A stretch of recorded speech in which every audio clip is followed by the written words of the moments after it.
Dan terima kasih juga kepada Yang Hormat Lancang yang mengukuhkan pertanyaan berkaitan dengan stesen 7 stesen ISRL di Pahang ni, dan adakah pihak kerajaan bercadang untuk memajukan kawasan tersebut sebagai kompleks perintahan bersepadu dengan diwujudkan pelbagai stesen seperti stesen bas, taksi dan e-hailing untuk kemudahan awam.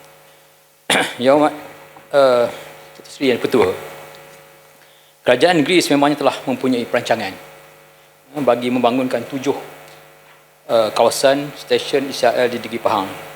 Jadi bagi tujuan ini, kerajaan negeri telah mewujudkan satu jawatankuasa kerja pelaburan dan pembangunan berorientasikan transit dan projek pemecut ekonomi yang bertujuan untuk memantau kemajuan pembangunan projek-projek di sekitar stesen ISRL.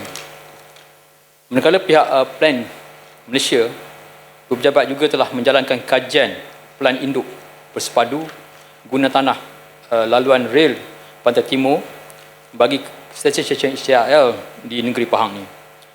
Selain itu, Plan Malaysia juga menjalankan kajian sistem pengangkutan awam di daerah Kuantan bagi memastikan kesinambungan mood pengangkutan dari stesen ISRL ke Kota SAS dan ke terminal Sentral Kuantan dan juga Bandar Kuantan.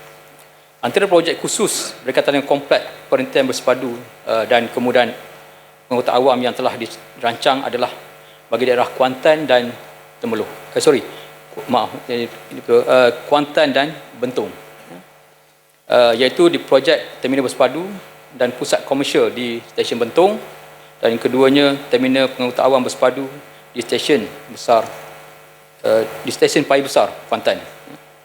Dan selain itu, kerajaan negeri telah mengadakan mesyuarat ketersambungan pengangkutan awam di stesen laluan rel Pantai Timur di negeri Pahang pada 21 April 2026 yang melibatkan operator penyediaan perkhidmatan pengangkutan awam bagi 4 daerah yang mempunyai stesen ISRL, iaitu Kuantan, Bentong, Temerloh dan juga Maran. Antara operator dan penyedia perkhidmatan pengangkutan awam yang hadir dalam sesi tersebut ialah perkhidmatan bas henti-henti, iaitu Mara Liner Senang Berhad, Sunworld Tour Senang Berhad, Green Transit Liner dan juga Sri Jengka Senang Berhad. Manakala persatuan taksi dan kereta sewa yang hadir bersama ialah Persatuan Pemilik Permit dan Pemandu Taksi Kereta Sewa daerah Kuantan, Persatuan Kereta Sewa dan Taksi daerah Temerloh, Persatuan Kereta Sewa dan Taksi daerah Bentong, dan Persatuan Pemandu Taksi dan Kereta Sewa daerah Maran. Dan selain itu juga penyedia perkhidmatan e-hailing juga ada bersama, iaitu Maxim dan e-hailing Service, Lakam Grab Kuantan dan juga InDrive Malaysia.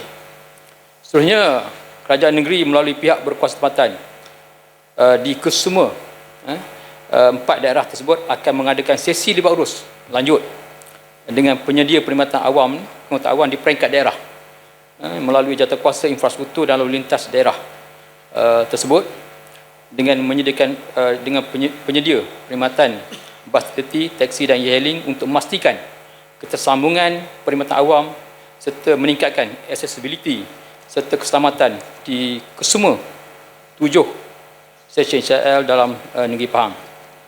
Cadangan-cadangan daripada sesi libat urus nanti akan dibentang untuk pertimbangan dan putusan kerajaan negeri bagi memastikan ketersambungan perkhidmatan awam dengan perkhidmatan ISRL ini berada pada tahap yang maksimum bagi bermanfaat kepada semua pihak. Terima kasih.